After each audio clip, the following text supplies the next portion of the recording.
6, my teacher would always tell me off for daydreaming in class. I was a very serious child. I think even from the beginning I was misunderstood. They said I'd be very successful one day.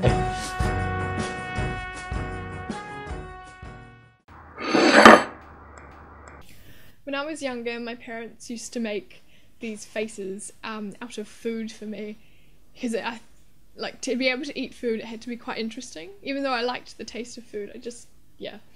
But anyway, it was made out of like lollies and vegetables and just different assortment of food, but then make them into faces. So I thought that was quite cool. My parents would always tell me, like, you know, this food has these vitamins, and they describe vitamins and proteins and carbohydrates to me when I was like 3, and so it'd always be into my vegetables. Everyone else is like, I hate vegetables. I don't really like vegetables. I'd pick out onion. What's wrong with you? I still do that. It's vegetables. I hated Brussels sprouts, and I've never even eaten them. I never ate Brussels sprouts. I actually really like Brussels sprouts. I love Brussels sprouts! Oh my god. Brussels sprouts are meaningless to me.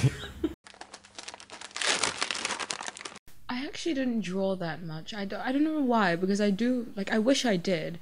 I was drawing all the time. Since I could hold a crayon, I was drawing on scrapbooks. My parents would always give me stuff to draw on, and I was very inspired. I mean, obviously started with scribbles. I drew. One of my early scribbles was a machine that made men, and so there's like a man coming out of it, and it's kind of creepy. I was into sort of like dark, weird stuff, always. So, yeah. I think when I was about 7, I wrote this diary entry. Can we have a read? Deirdre, Sunday. I with that lane con stop peeing like he is a kicker wall. I have to do this because I am a spy. I'd used to declare to my neighbours that they should call me Prince Geoffrey, because why did I make them call me Prince Geoffrey? When I was little, I was very afraid of the dark. What was there? Anything could have been there. It just made me feel really uncomfortable and quite, like, unsafe, and I'd feel like monsters would just be, like, under the bed waiting for the moment when I'd fall asleep and they'd come and, like, attack me. I was very scared of earthquakes and tsunamis and various natural disasters, because I was scared of things that humans couldn't control, like aliens. I haven't overcome the fear of aliens. I'm still scared of them. There were so many monsters that, like, vampires, witches, demons, orcs, goblins, ogres, everything. And when I go to sleep, I would remember, like, I would jump into bed and then I'd pull the blankets over my head, because I had this theory that if a blanket was over my head, nothing could attack me. Like, it was really unfair if something attacked me because I didn't know. It was just really weird. I just cover myself under my blankets and keep myself there because, you know, I thought nothing could touch me if I was under my blankets. Like, and if I couldn't see them, they couldn't see me. I just remember being quite scared of shadows, and this one time when I was lying in bed when I was little, there was a big window behind me and the street lights were shining in, and so the shadow on the wall across from me looked like a witch standing outside. I was really, really scared of Barney the dinosaur. I mean, I'd watched the show, but I was still really scared of him. And I remember looking at her and genuinely, like, believing that there was a witch outside of my house. I'm not it was something about the way he spoke and the way he just was, ugh.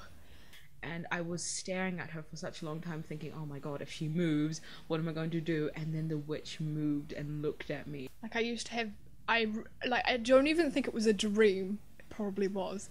But I just imagine me at the end of my bedroom, like, facing the door, because my bed faced the door, and Barney just creeping behind the door and going, like, saying hello and things like that, and that used to freak me out. My happy place would be any area of grass where I had a stick and a friend. Or not even a friend, I could play by myself. But we just imagined all these worlds, and we were heroes, and there'd be swarms of evil monsters that would have to fight. We'd make up characters, would speak in accents. I mean, I spoke Japanese, you know, like... My happy place when I was a child would have been the beach at night. It was something that my family used to do quite a lot. I don't know, at night just seemed so special, and because no one else was there, and it was really nice. And so yeah, swimming at the beach at night, especially on Waiheke, was just quite, it was one of the happiest memories that I have of my childhood. We had a big lawn outside, and there were all these trees that were out there, and it seemed really, really big when I was little.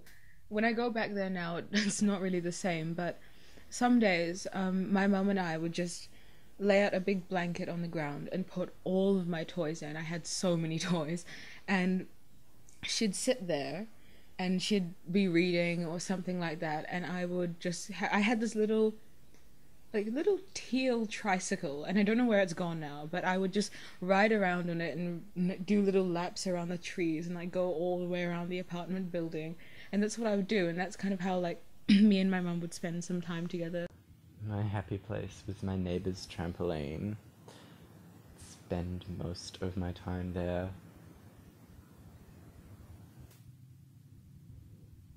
It was like I could fly. I think as a child, like my childhood, things were also like, obviously they were a lot simpler, but things just seemed smaller as well. Like the world around me was quite small. The world is so much bigger, and it's so mysterious, and there are like 1,000 other worlds out there that you want to explore. It's just amazing, like the fact that children can be so imaginative and so, I don't know, like free. My childhood was very simple and idyllic.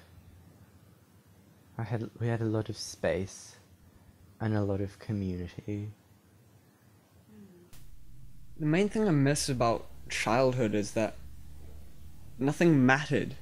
You'd just do whatever. You'd imagine things, you'd play, and you never really had any sense of responsibility. I mean, now I feel guilty just like having leisure time. I feel like I should always be doing something, always like creating some sort of product. There aren't as many rules that you have to like abide by, and you just kind of do things without thinking about them.